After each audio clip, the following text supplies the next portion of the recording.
All right, ladies and gentlemen, you are welcome to another great episode on your favorite political talk show, The Truth with Ben Jokes. Now, one after the other, the reality of a failing nation is dawning on those who threw their weight behind the APC in the 2023 presidential election and those who decided to play like they were indifferent. Those who will tell you that politicians are all the same, even when they saw that one clearly stood out. Today, Nigerians in the two categories above, both rich and poor, are beginning to, in one way or the other, feel the heat of bad governance.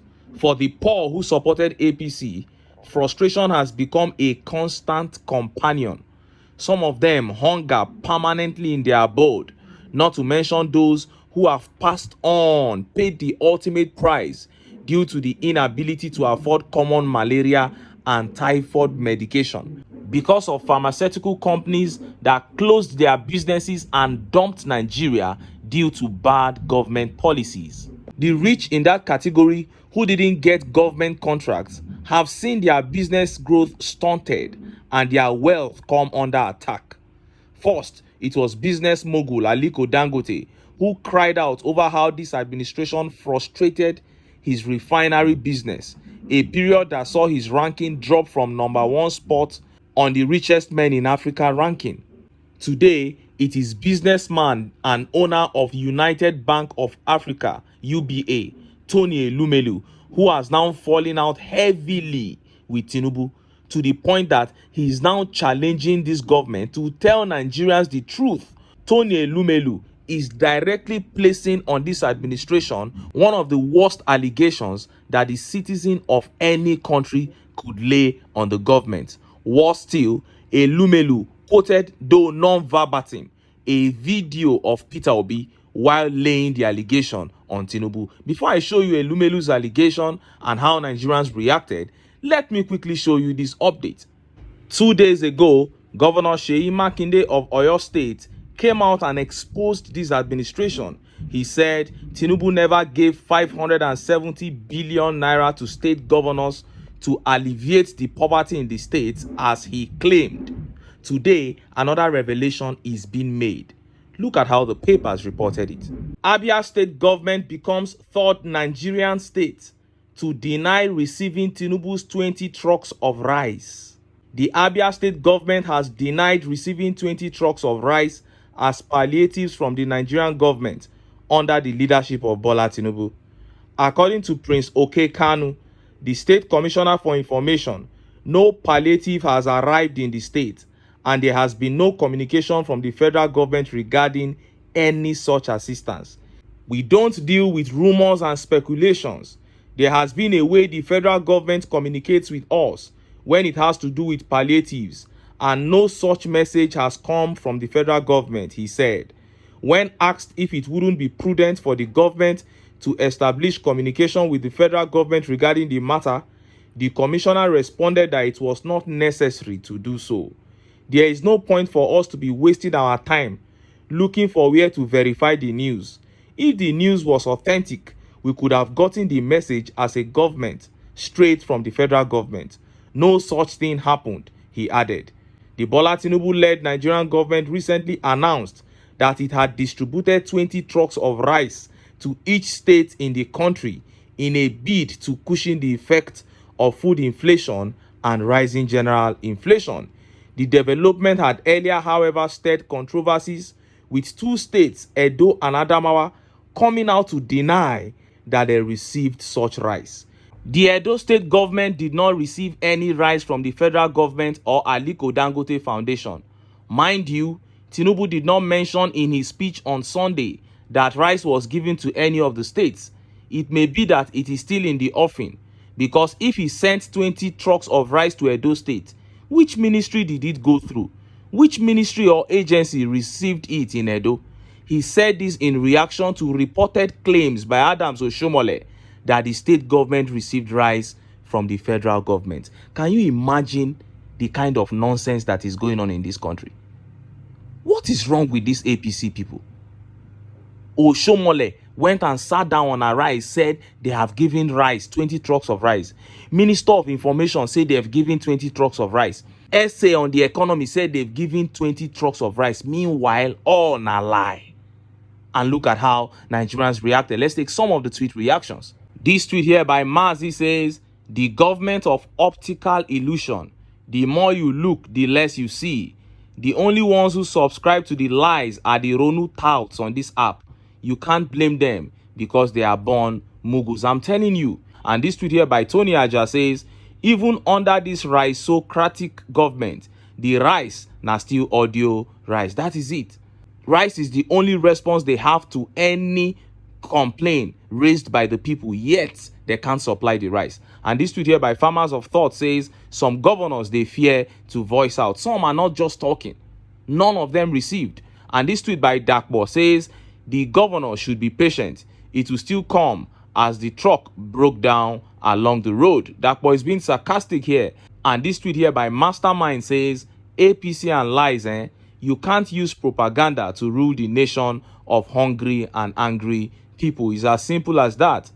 And this tweet by Masood says, some of the governors, they fear to talk. First, na Taraba State Governor talk. As in that man, a person. Kudos, Agbu Kefas. Taraba State Governor was the first man to voice out. He said he didn't receive any rice and nobody should try to set up the people against him. Apparently, these guys have been lying as they always do. What a shame. Now, let us look at the clash between Tony Elumelu and the Tinubu regime. Elumelu laid a very heavy allegation on the Tinubu regime concerning crude oil theft in Nigeria. And while laying that allegation, he used an analogy similar to the one Peter Obi used while discussing the same crude oil theft issue during the campaign. First of all, let's take a look at Peter Obi's video. Oil in Nigeria is being stolen by people in government. Nobody can steal oil. It's not a sweet. You can't go into grocery shop and steal something and put it in your pocket and go with on your back. You can't steal oil like that. For you to steal oil, a ship has to come into your territorial waters, load the oil. And no ship can go into a nation's territorial waters without the approval of its navy. And you load it. For you to leave, you have to have approval. And everybody knows where every ship is on the surface of the earth. It's something that is recorded. So, if somebody is able to take away oil, there's a high level connivance between external and internal people who have organized for the oil to leave. And you can even trace the oil to where it is offloaded. So it's not something, it's not an easy thing to steal. Yeah. It can only be done officially. You heard that. Peter Obi said the crude oil in Nigeria is being stolen by people in government. Tony Elumelu and co heard all these. They knew Peter Obi was the man, but they silently supported Tinubu. Today, Elumelu has fallen out with Tinubu and he has come out to lay an allegation of oil theft on this regime. Look at how the papers reported it. Government should tell us those stealing crude with vessels. Elumelu. Nigerian businessman Tony Elumelu says the government and security agents in Nigeria should be able to tell Nigerians who steal the country's crude oil, especially using vessels that move through the territorial waters. Elumelu stated this in an interview published by the Financial Times on Friday. Elumelu, who dreads oil theft, said the menace contributed to the divestment of international oil companies in Nigeria. He said he discovered firsthand why international oil companies were partly divesting from offshore assets after criminal gangs began stealing crude from his pipelines. Meanwhile, oil-producing countries are smiling as their foreign reserve is rising. What is Nigeria's problem? We need to hold our leaders more accountable. Speaking with Financial Times, Elumelu expressed optimism, saying, however, that oil thieves still take 18% of crude from his field. 42% barrels of crude pumped out daily. Theft still takes away about 18% of production, he stated. Asked who is behind the theft, he replied, "This is oil theft. We are not talking about stealing a bottle of Coke that you can put in your pocket. The government should know. They should tell us. Look at America. Donald Trump was shot at and quickly they knew the background of who shot him. Our security agencies should tell us who is stealing our oil. You bring vessels to our territorial waters and we don't know." Now, you heard that. That was Tony Elumelu, a very good friend of Tinubu, saying his government should be held responsible for oil theft in Nigeria.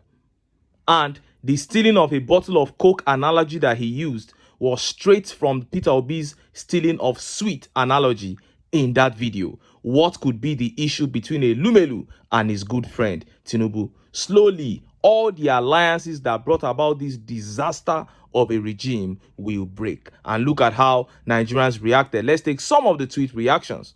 This tweet here by Adewale Adekoluje says, "Dear sir, I understand that Tinubu is your close friend. Or are you one of those who cannot tell him the obvious truth? That is it. Why are you coming to tell us? If there is no rift between you two, why not just go and meet him and tell him to stop oil theft?" And this tweet by Hakuna Matata says, "You be a CEO turned activist after feeling the heat of bad governance. Elections have consequences." And this tweet by Ogunsola Oladele says, "They called Obi all sorts of names when he said an outsider can't steal oil. It can only be stolen in connivance with government." That is it.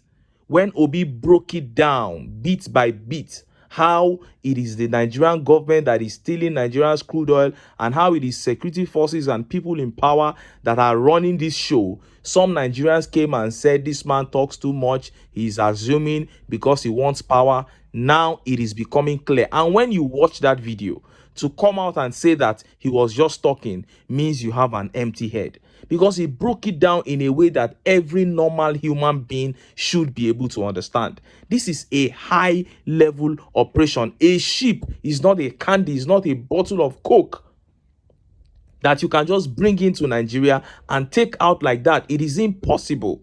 All the security forces, top security forces, must be aware, and if they let you do it, it means you are in connivance with them. And that was what Peter Obi said. Now Elumelu has found his voice. He's asking Nigerians to hold the government responsible, and people are saying there must be a reason why you are saying it.